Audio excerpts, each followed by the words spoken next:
What's going on, everyone in Lukeman Nation? Hey, welcome to another episode, although a little bit late today, of the People's Power Lunch in Lukeman Nation with me, the People's Prophetess Jackie Lukeman. Thank y'all so much for coming and hanging out with me on kind of an abbreviated version, an abbreviated lunch today, because I was having my lunchtime walk, which I got back to after my procedure, the biopsy.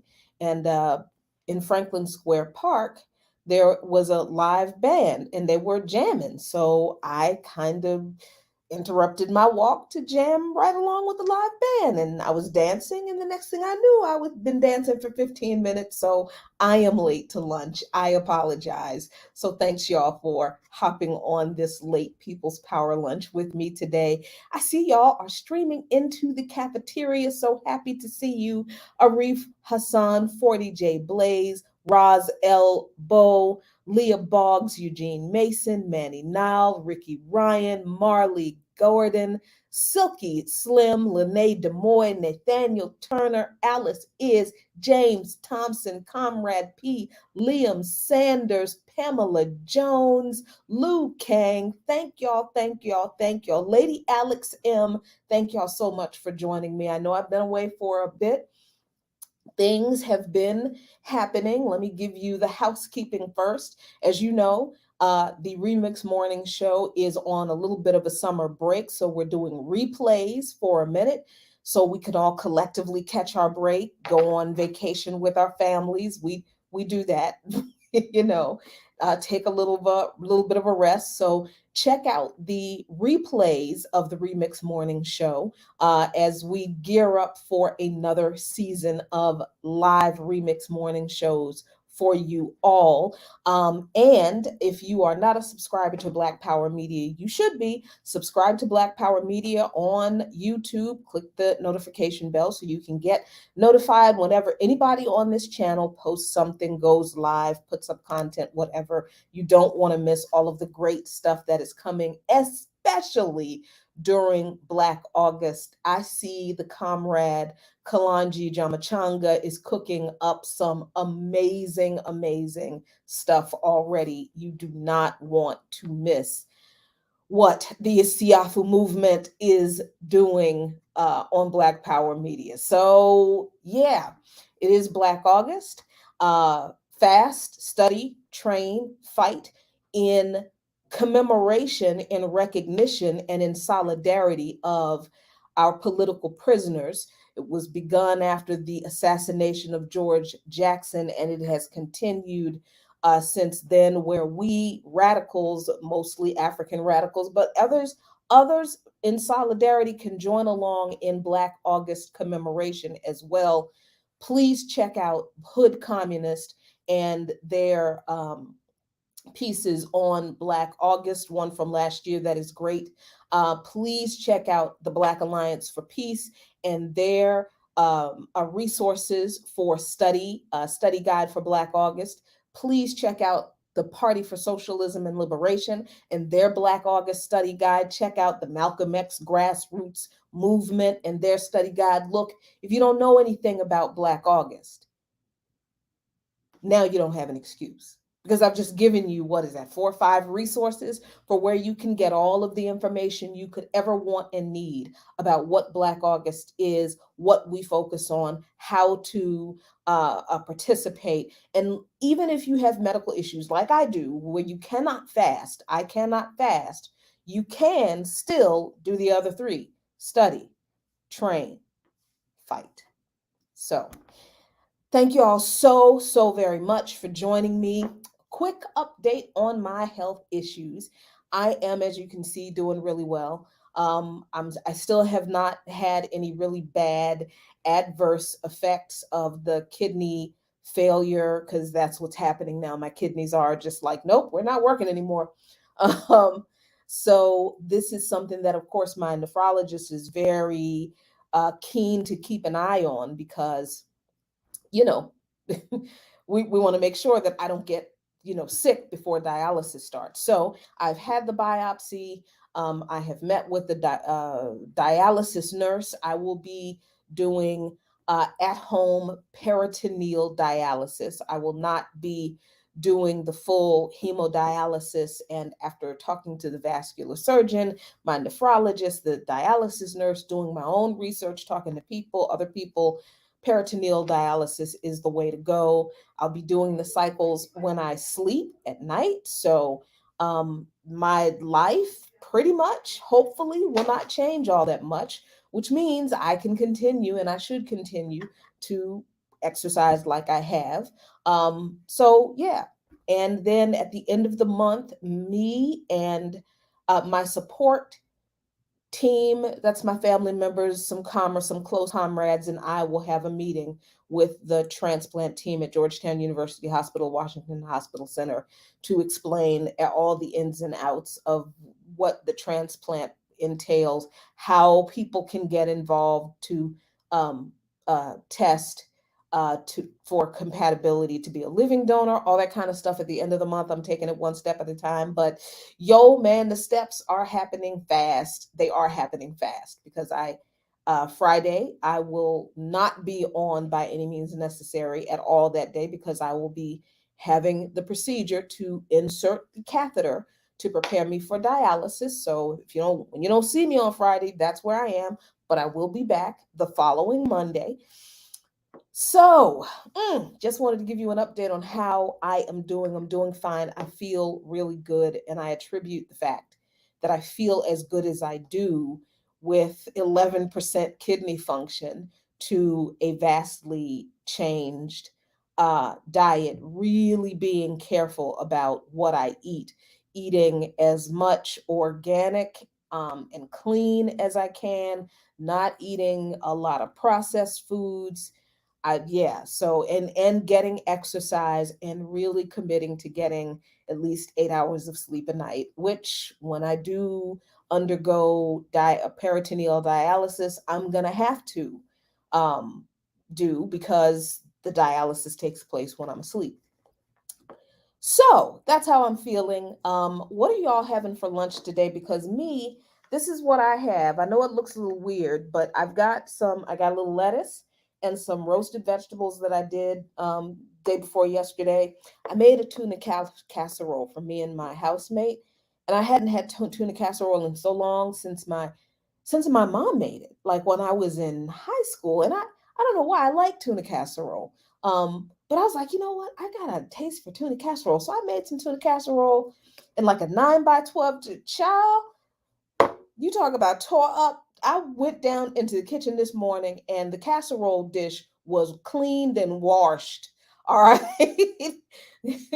The housemate, Sam, he roughed off the rest of that casserole. It's a good thing I got some from yesterday. So I've got today for lunch, I got some lettuce and some roasted vegetables and a little rice over here, and my own little dressing that I made with olive oil, lemon juice, vinegar, some ginger, some garlic, some herbs, and all that kind of stuff. And yeah, so that's my lunch today. What y'all eating for lunch?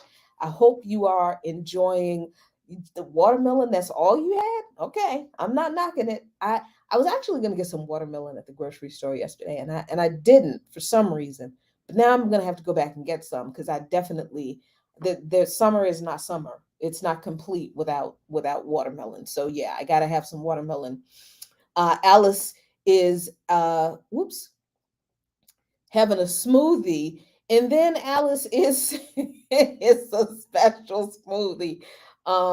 Okay, you drinking your smoke too? Okay. Um, so okay, caffeine infused. Or okay, all right, I got you. I got you. Peanut butter and jelly. You can never go wrong with peanut butter and jelly. I don't care how finicky you get with your palate, you can never go wrong with peanut butter and jelly. All right, y'all. So let's talk about what's going on in the news today. Um, wow. I'm sorry, Lene. I think that we haven't been in touch for a while. Brewski passed away at the end of May. Yeah. I think the universe. Brewski was 11 years old. And for those of you who don't know, Brewski was our Abdus's and Abdus and my dog. And really, he was Abdus's dog because he was not the dog I wanted because he was kind of a little bit of a psycho. But he was a big, lovable, just 100-pound, big, lovable bulldog bull mastiff mix that Abdus just loved to pieces because in Abdus's mind he said, Brewski was just, he was just a misunderstood and just needed some love, just like me. That's what he said about our dog. And Brewski was absolutely a lovable, lovable big old pup, except for when it came to other dogs. So yeah, he passed away suddenly. The uh, Memorial Day weekend, we were coming from Virginia, Ocean City, and he was 11, which is old for his breed, and his heart just kind of gave out. So I just look at that, everything that has happened in the past year. See how y'all get me off of my topic?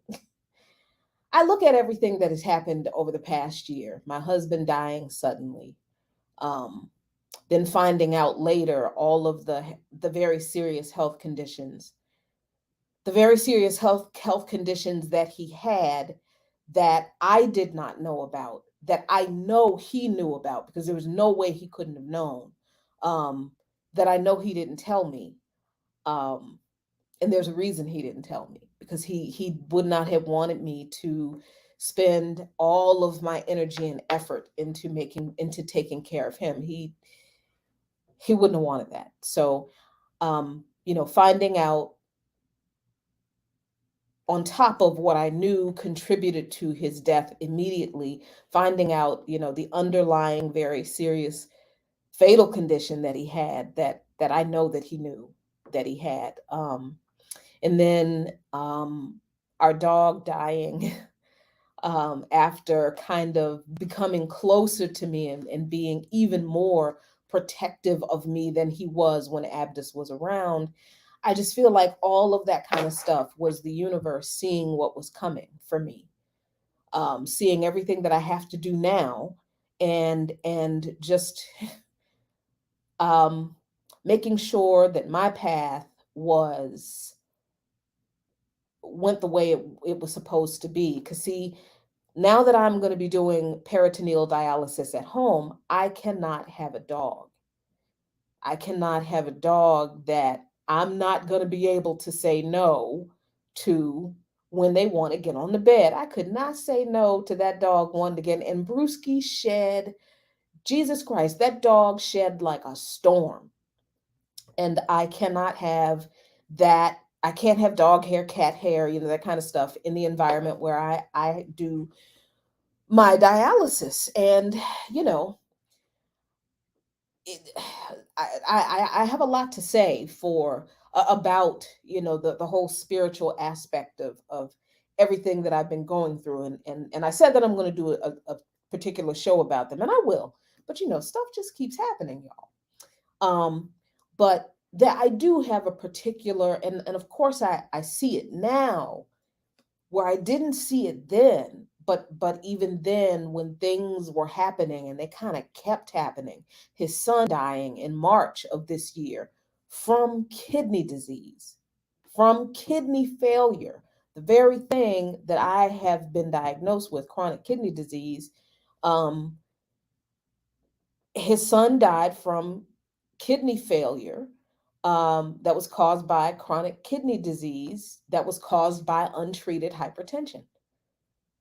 I mean, so when all of these things are happening as they're happening, yeah, it feels like, oh my God, what does the universe have against me? What does God have against me? What the hell did I do to deserve all that? But I think because I am a person of faith, and I am not the kind of person of faith who feels the need to have an explanation for everything. I am completely comfortable with saying of some things that happen in my life, I have no idea the fuck all that was about. That's above my pay grade, though. All I'm asking for is peace, comfort, and strength to get through it. And so I've been able to do that. So that I think is how I have kept my sanity, really, throughout all of this. So now, as while I'm on the all on while I'm on the I'm not going to say I'm on the other side of any of this, because I'm not. But now that I'm kind of away from the immediacy of these incidents, um I see them a little bit more clearly. So I see that, in a weird way, they happened exactly the way they were supposed to happen, for reasons that may not make sense to other people, but they do make sense to me because of what I'm having to go through now, you know. So, I really appreciate y'all. Thank you so much. I don't know so much that I'm powerful as much as I am kind of willing to be transparent and open and real honest about some things, where a whole lot of us in the movement act like we have all the damn answers, and that just annoys the hell out of me. I just I don't, and I saw your comment, James Thompson, about God not giving a fuck. I mean, if that's how you feel, that's cool. I don't That's not the kind of relationship I have with God. I'm not knocking anybody who is an atheist and who believes that God doesn't exist, God doesn't care, whatever. That's, you believe what you believe. But just like I respect your spiritual beliefs or lack thereof, not to say that because see, I can respect that people believe the way they do and believe what they believe without having to, like, agree with them. It doesn't, because it doesn't affect me. Your belief, I'm not asking you to approve of anything I believe, you see. So I wouldn't be expecting you to want me to approve of your beliefs. So I'm just, I know that for me, this period of my life, my attitude is very important to the outcome of my health. So, yeah. um yeah, so that's my thing. And for folks who are just watching, um and who have never seen me rant for 45 minutes to an hour on here about anything, I just know this one thing: I am this way all the time. I am pretty transparent about a lot of stuff that's going on with me, keeping in mind that you can't tell everybody on social media all your business. But I think that it is very important for us organizers, for us people in the movement, for us radical revolutionaries to be fucking human. Really, to just be fucking human in these times when they are uncertain. I'm sitting here facing something I've never faced before in my life, just like everything else I faced in the past year. I ain't never faced none of that shit before in my life. Had no idea how I was going to get through it. Here I am. And I don't owe that to me being particularly special at anything, other than maybe I'm a little bit more willing to be open to other ideas, and to be open about my own struggles, so that you watching don't have to feel like you always have to have all the answers, that we have to all know everything. And we don't. None of us do. I don't care how radical revolutionary, hotep, pro black, whatever it is, prince and princess of Pan Africanism that we might want to call ourselves. None of us have all the answers, y'all, because life will throw you a curveball every single time. And you got to rely on something to get through it. So that's my spiel. Okay, let's get to the news, y'all. So, um, of course, the Department of Justice has just, if you have not heard, the Department of Justice has just charged, come on, get up there, four current and former Louisville police officers federally in the death of Breonna Taylor. This was just announced today. Four current and former Louisville police officers involved in the deadly raid on Breonna Taylor's home, including detectives who worked on the search warrant and the ex-officer accused of firing blindly into her home, were arrested and charged Thursday with civil rights violations and other counts, Attorney General Merrick Garland said. I mean, okay. I mean, I guess better late than never, but okay, here's an unpopular opinion. This don't mean shit. Honestly, I just really feel like we need to stop getting hung up and caught up on the Department of Justice in this country charging cops with anything when they take our lives, because this is the same Department of Justice, y'all. The same DOJ that just issued those warrants to raid the Uhuru properties in St. Louis and St. Petersburg, in St. Louis, Missouri, and St. Petersburg. Same DOJ, same Merrick Garland. So you see what they're doing here. This is the bait and switch. This is the DOJ under the Biden administration. This is the DOJ going after black radicals in this new McCarthyite witch hunt, because that's what this is. The raids on the Uhuru house, on the one hand, and they're going to continue to do this. And then the Biden administration is about to announce this, what is it, $13 billion that's going to be allocated to the states to hire 100,000 more cops. Where do you think them cops go? I think it's called the America Safer Act or some bullshit like that. He might as well call it the Crime Bill 2024, 2022, 2024, whatever. The new crime bill. Because that's what it is. That's exactly what he did in the original crime. So this is the Department of Justice that is carrying out McCarthyism 2022, the new Palmer raids, because that's what the Uhuru raid reminded me of, the Palmer raids that started the McCarthyist wave back in the 50s.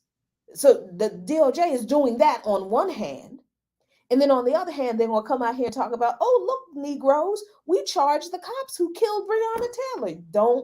Don't fall for this. Whether or not these four cops are actually indicted, go to trial, and are found guilty, don't make any difference. Because the same Department of Justice that has all this time, Biden has been in office. Merrick Garland has been the head of the DOJ for 2 years. Now they're getting around. Come on now. They weren't building a case and all this time. No, these charges could have been brought as soon as Biden appointed Garland to the DOJ. Do you really think it's a coincidence that the Department of Justice announces these charges less than a week after their little McCarthyist raid on the Uhuru house? The McCarthyist raid, by the way, that was carried out on warrants that the DOJ has not rescinded. Don't believe these people. Don't fall for this foolishness. Don't fall for this bait and switch with these people. The Department of Justice is our enemy. Period. We are not going to get any justice from those people, even if these cops actually do get charged and indicted and charged and found guilty of something, which they probably won't. But please don't hang your hope. Don't fall into this cycle that we do every time. Oh, the Department of Justice charged the police. So what? So the DOJ is going to keep on going after Black radical organizations in particular. And then they're going to start going after the white leftist organizations. You know, y'all, the white leftist organizations that would much rather carry the empire's line about Russia being evil and Russia is trying to reestablish their empire in Ukraine and Russia invaded Ukraine than to be in solidarity with Black radical anti-imperialists in condemning the US, the EU, and NATO for their proxy war using Ukraine against Russia. Those folks gonna find out. Folks are gonna find out that hating Russia is not going to be enough for you to be exempt from the juggernaut that the US government is about to unleash upon leftist, socialist, communist, radical organizations across this country. And I'm sorry, but I'm not going to feel bad for them because we told you so. We told you. So that's that. Hmm. Um, so Brittany Griner, unfortunately, and this is unfortunate, that Brittany Griner was found guilty in a Russian court and has been sentenced to 9 years in a Russian penal colony. Now, this is very unfortunate, and I hope I am right about what I think is going to happen. Um, because as much as I wish that this verdict had not happened, and you all help me clear this up if I'm wrong, but this is what I'm thinking. Um, I think that because the United States government ignored the Russian government's offer to trade Brittany Griner for Viktor Bout weeks ago. Remember, we talked about this. The Biden administration is coming out claiming that they have now offered to trade Viktor Bout for Brittany Griner. They came out with that lie last a couple, what, 2 weeks ago? But we talked about several weeks ago that Russia offered this prisoner swap weeks ago, literally months ago. And the US government, the State Department, Jake Sullivan and them, it completely ignored it, didn't say anything. So clearly, the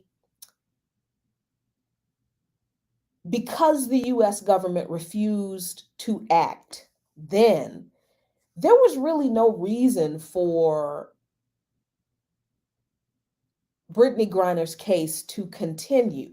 Because, see, had the US taken that deal back then, months ago, in May of this year, Brittany Griner would not have gone to trial. She would have just been exchanged for Viktor Bout, as Russia requested. That was the offer that they made then. But now that Griner has actually gone to trial, now and it was clear 2 weeks ago that Russia was not going to, the Russian court system wasn't going to not go on with the trial. So the United States government had to do something. So they came out with that lie. Oh, now the United States offers Russia to trade Viktor Bout for Brittany Griner. That was not done. Um, that wasn't done for any other reason than the US government, the State Department, realized that they screwed up by not accepting Russia's deal. Because if they had, Griner would have been released. Griner would have been home and Viktor Bout would have been back in Russia, right? So that's the first thing. So now that the trial has happened, the guilty verdict has been handed down for Russia. For this now becomes Russia's political play. And I do hate that Brittany Griner has been caught in the middle of the US government's shitty relations with the Russian government because the US government is shitty. But here's what I hope is going to happen. Because the United States ignored Russia's deal in May, and Griner's teal just I mean and Griner's trial had to go forward. So now Russia, she is like literally a prisoner, right? So now Russia's saying, fine, now that Brittany Griner is literally a prisoner, now you're going to give us Viktor Bout. You're going to give us Viktor Bout. Because if you don't, then we're going to send her to 9 years in Russian prison. Of course, CNN says penal colony. I don't know what that means, considering the concentration camps that are called penitentiaries in this country. I'm not even sure what it is CNN is calling a penal colony in Russia. I think that's just ridiculous. But so that's what I think. So and I think Ricky, this is a good point you're making. Let me stop sharing this. Ricky says, I think we get more use in trying to understand why she had to plead guilty, and that helps us understand what the process for getting her home is. That's and I think that's the thing. In the political calculation of prisoner swaps, Brittany Griner couldn't be considered a prisoner if she pled not guilty, right? And I think that she had to present herself as a prisoner of Russia in order to be, I guess, eligible, for lack of a better word, for this swap to actually take place. Now, again, remember that back in May, Sergei Lavrov, I think, offered the U.S. this trade back in May. And the U.S. was just like, don't hear you. I don't know who is that talking. Don't. Mm-mm. So now it became on Brittany Griner and her legal team to make the case almost for the prisoner swap. I mean, it's just this weird political calculus that I'm not sure I understand, but it almost seems as if Brittany Griner's legal team had to do the work that the US government just wouldn't do, because I swear they could have just had this done. They really could have just I mean, so all of this, we're trying to figure out why this is happening, this and what's really going to happen if this swap doesn't happen. We never had to have this conversation, because back in May, all the State Department had to do when Russia offered Viktor Bout for Brittany Griner then was, okay, Brittany would be home, Victor would be back in Russia, selling arms to leftist organizations around the world that the United States has called has designated as terrorists, and we wouldn't be having this conversation.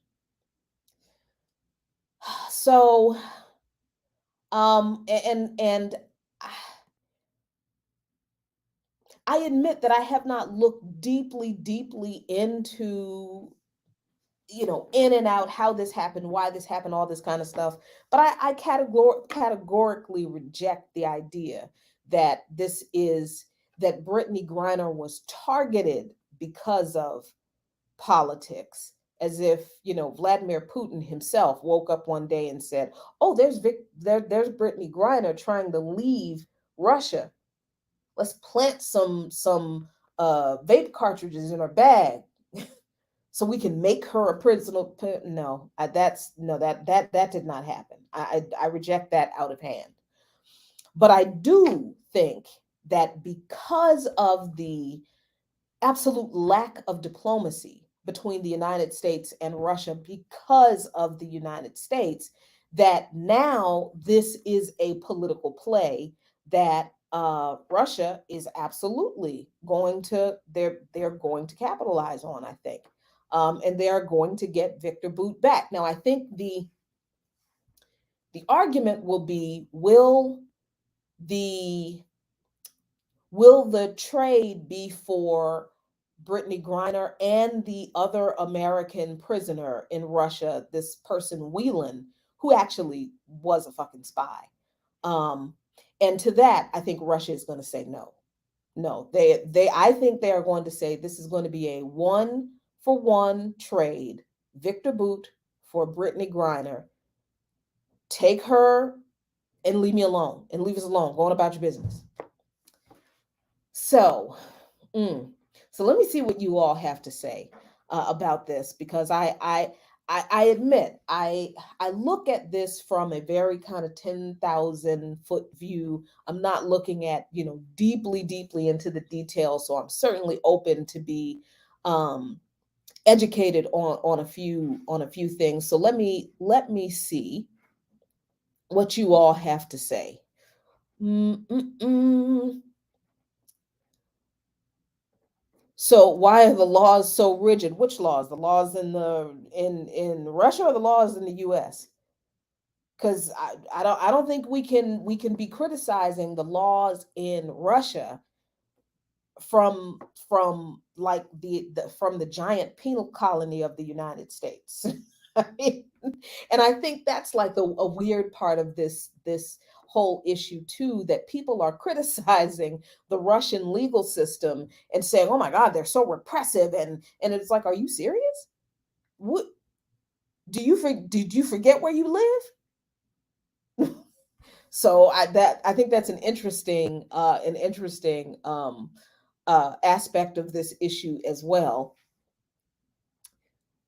I agree. I was hoping for a light sentence, but it is almost the max. But again, I think it was having her plead guilty was political, and it's I can't say, well, yeah, I think having her plead guilty was political so that she could be positioned as, a prisoner who can now, who is eligible to be swapped under the US guidelines again. Because again, back in May, Russia was willing to swap Griner for Bout before the trial even happened. But I think the fact that she had to plead guilty was a thing that has to do with the US more than I think it has to do with Russia.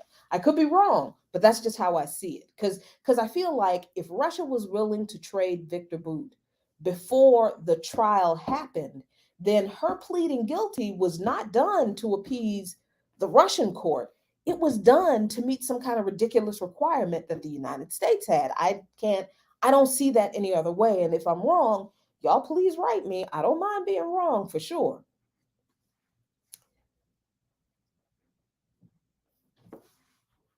Let me see what else y'all had.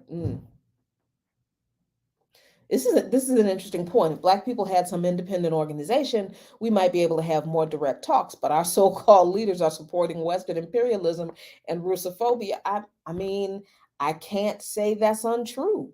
Where are the Black Pan African leaders who could have stepped in and had direct talks with nobody? That is not, certainly not the CBC, certainly not, anybody in Congress, certainly not the NAACP. None of these people. Who we got? Because all of the radical Pan-African anti-imperialist leaders, we're on repression watch. So if any of us reach out to anybody in the Russian government, we'd be locked up over here. That's a good point. That was a good point, Nwadi. Thanks for bringing that up. Let me see. Let me go scroll down, scroll down. I got that one. The America is not bordering on a penal. We a penal colony. This is a penal colony. This joint. What is the statistic that we are? The population of the United States is 5% of the population of the entire globe. Yet we have 25% of the prison population in this country, in the entire world. 25% of all of the people in the world who are imprisoned in the United States. This is a penal colony. And CNN has a nerve to, oh Lord. Mm.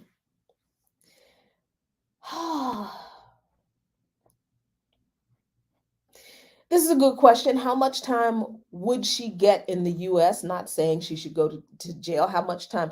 And actually, this is a good question, because I think a another NBA player, although I think he's a male player, just got caught at some point at some airport um, with marijuana on his possession. Now, I swear to God, if you're rich in this country, why are you carrying weed around?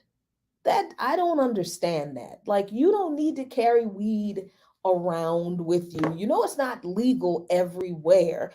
You have enough money to procure your stash when you get to wherever you go. So it makes no sense to be just walking around traveling with weed. But that's a different issue. But I'm interested to see how much this fella gets for possession in the United States, because we know what happens in the United States with people and simple drug possession charges. What does the state do? What does the prosecution push them to do? Plea bargain. They push them to plea bargain, non-violent, simple possession offenses. They push people to enter a plea deal in order to keep, in order not to go to trial and to possibly be found guilty and be charged with more, and really just to stack the prison system with more people. So I think we have seen, based on history, how she would be charged in this country. Mm. Ricky again said, and responded to Big Teal, people don't know one thing about Russian law and governance, but projecting what they know about the U.S. onto it, which has caused confusion. I think that's a very good point. I readily admit that I don't know anything about the Russian court system, legal system, other than they have one, despite what a whole lot of people in this country love to think. They actually have one. They have laws, they have all that. So the fact that her case has gone through the process that they have there, it has.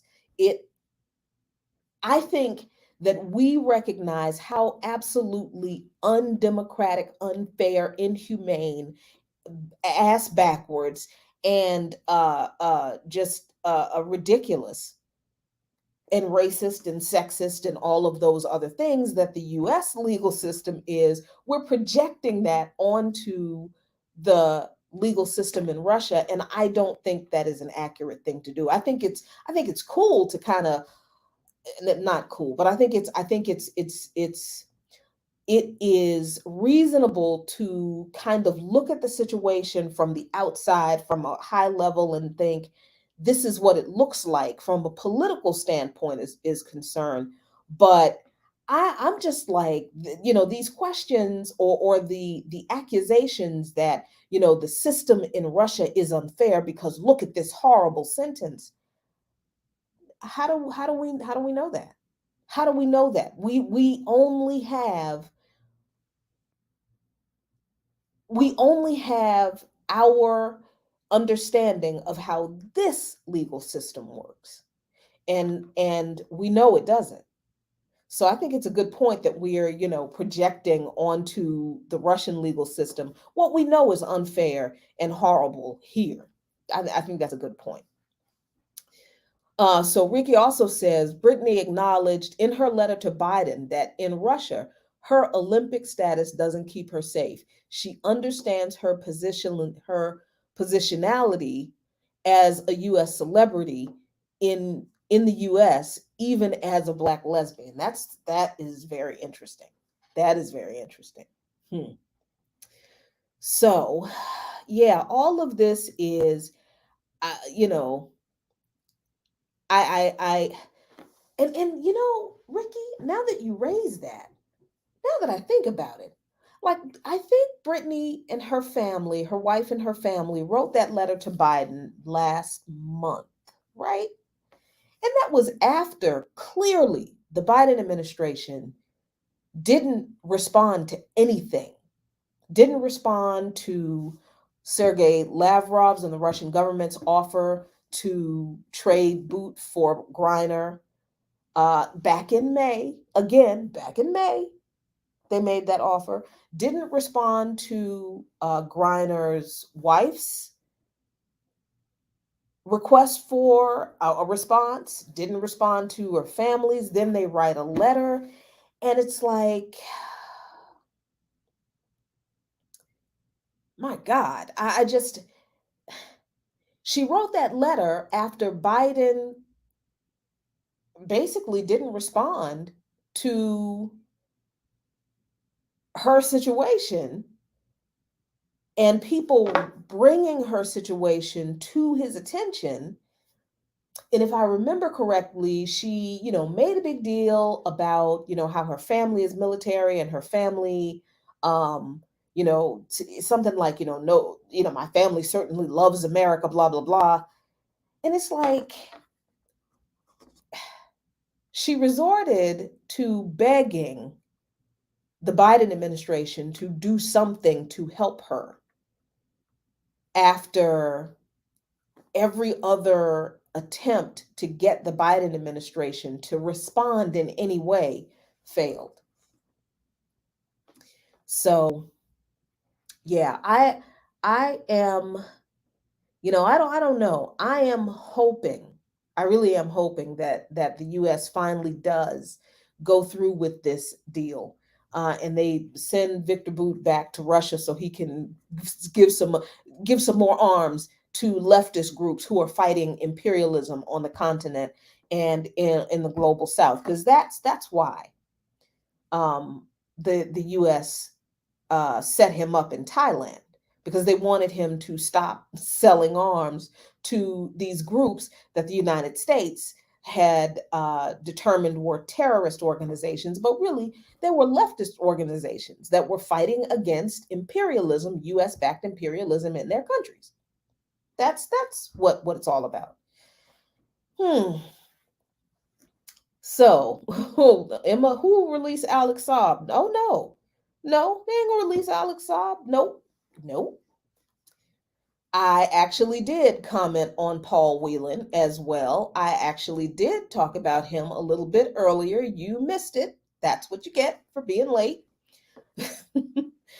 um, so yeah, I'm hoping, like I said, I'm hoping uh that the United States finally does get up off their ass and go through with this prisoner swap and bring Britney Griner home. Um, and we'll see the end to this. And, as far as I'm concerned, Paul Whelan can stay his ass in Russia because he really was a spy. He absolutely was a spy. So he can stay his ass right in Russia as far as I'm concerned. So that's the other thing I have to say about that. So all right, y'all. Those are the things I wanted to talk about today. I'm going to finish my lunch and then we are going to have a really good live hour on By Any Means Necessary. Really excited that we're going to have Professor Ken Hammond for a whole hour. A lot of fun. Professor Hammond is a lot of fun. I really like talking to him. We really have a great time talking to him. So looking forward to that. And you can check us out for the live hour from 3 to 4 p.m. Eastern Time. If you want to watch us during the live hour, you can on Rumble, rumble.com/C/BAM necessary, and then hop in the chat and join us there. But you can also listen to us live on sputniknews.com/radio. Click on the plus sign and type in By Any Means Necessary, or go to Sputnik News and click on the listen live button at 3 p.m. and you can hear us live. So that will be the show for the live hour today for By Any Means Necessary. Thanks a lot for joining me. I think I will do another People's Power lunch tomorrow. It might be a Freedom Friday. It might be, because something very exciting is happening in the universe of streaming starting tomorrow night. And that is the limited series The Sandman is dropping on Netflix. Y'all, whew, I'm so excited about that. I'm so excited. So very excited. So maybe we'll talk about that. We'll talk about maybe, hopefully, maybe we'll talk about finally ending The Walking Dead. It needs to finally end as much as I love it. Yes, Emma, Neil Gaiman's Sandman is coming to Netflix. So excited. I don't get excited, like legit excited about a lot that goes on in streaming, but man, I've been wanting the same. Oh, I love it. I just love it. And I know, see, and maybe yeah, I think we do need to talk about this tomorrow. I have stuck with The Walking Dead through all 387 seasons because I really loved the comic, the graphic novel, and there were some seasons that were really good, but I really just love like apocalyptic kind of movies. I really do. And I really just like zombie stuff. And I thought that the way they kind of structured the fall of civilization and the really messed up rebuilding of civilization has been good in some ways, really shitty in other ways, but kind of entertaining most of the time. There've been some terrible episodes and seasons along the way. But I appreciate The Walking Dead for what it has done for the zombie genre, and for streaming services and for TV history, I guess. So let's talk about that tomorrow. Yeah, let's have a Freedom Friday and talk about zombies, apocalyptic movies, and the collapse of Western civilization. What we think it's really going to look like. All right, y'all. I'll see you then. Until then, be really good to each other. Be very good to yourselves. A luta continua, the struggle continues, but Victoria acerta, victory is certain. Peace.